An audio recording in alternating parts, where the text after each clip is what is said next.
បាទជំរាបសួរសួស្តីអ្នកទាំងអស់គ្នានេះគឺជាកម្រងអនុស្សារីយ៍បាទជីឡានតលេងបាទអ៊ំទុកនៅសៀមរាបបាទជាមួយតួឯកស្រីបាទ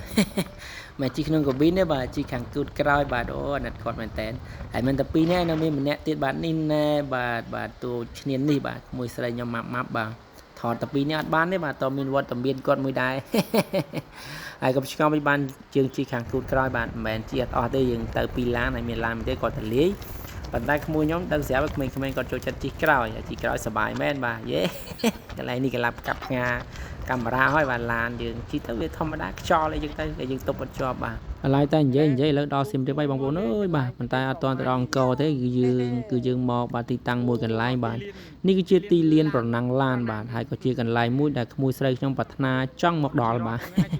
អញ្ចឹងក៏ជូនមកបាទយើងមើលឃើញមានលោតរ៉តលោតអីទៀតឥឡូវយើងចូលមកខាងក្នុងដើម្បីសួរព័ត៌មានគេឲ្យបានច្បាស់បាទហើយសបុតបាទ2នាក់គឺ$15ម្នាក់អត់ខ្ញុំមកបានសួរទេហើយចាស់គាត់និយាយថាអត់ចង់ឲ្យជីទេព្រោះឃើញឡានបើកលឿនខ្លាចគ្រោះថ្នាក់គាត់និយាយភ្លាមមើលទឹកមុខក្មួយស្រីឡើងស្រពោនបាទអាណិតដល់មែនតើប៉ុន្តែខ្ញុំសួរគាត់ថាគាត់នៅតែចង់ជីហើយគាត់ហ៊ានគាត់និយាយអញ្ចឹងនិយាយច្បាស់ហ្មងហើយខ្ញុំសួរគេលឿនឡានលឿនអស់ត្រឹមតែ60ទេអញ្ចឹងក្នុងនាមជាពូក៏កំដរក្មួយបានដើម្បីការពារសុវត្ថិភាពផងបាទទាំងពីរអ្នកពូក្មួយបានត្រៀមខ្លួនរួចហើយបាទតែស្រង់ហើយកន្លែងនេះសុំមួកសុវត្ថិភាពដូរមួកតូចពេកពេលអត់ចូលឥឡូវយើងមើលសកម្មភាពខ្លះដែលលើឡានប៉ុណ្ណាំងបាទខ្ញុំបូរិតមួយខ្ញុំលីលីបាទឥឡូវយើងធ្វើការចេញតើហើយពីអ្នកវិតពូអូគេញាក់គេសប្បាយចិត្តចេះបាទឥឡូវយើងមើលទៅបាទឡានដូចជា10នាទីបាទ10នាទី$15អញ្ចឹងយើងបើកយឺតអត់សុបាយទេឡានប៉ុណ្ណឹងអញ្ចឹងយើងត្រូវបើកលឿនឥឡូវយើងមើលសកម្មភាពខ្លះហ្នឹងទៅបាទ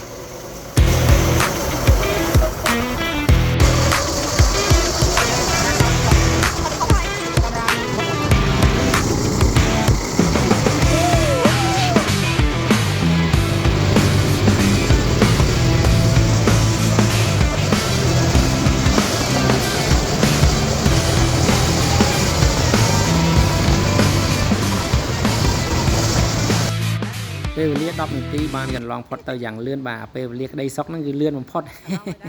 ហើយយើងដល់ចំណតចតហើយប៉ុន្តែយើងមិនទាន់អស់ត្រឹមនឹងទេគឺនៅមួយតង់ទៀតបាទឥឡូវធ្វើដំណើរទៅលោតរ៉តបាទឃើញម៉ាប់ចឹងមែនតែក្លាហានបំផុតបាទហើយវីដេអូនេះគឺមានប៉ុណ្ណឹងអរគុណសម្រាប់ការទស្សនាបាយបាយជម្រាបលាជួបគ្នានៅវីដេអូក្រោយជីរ៉ត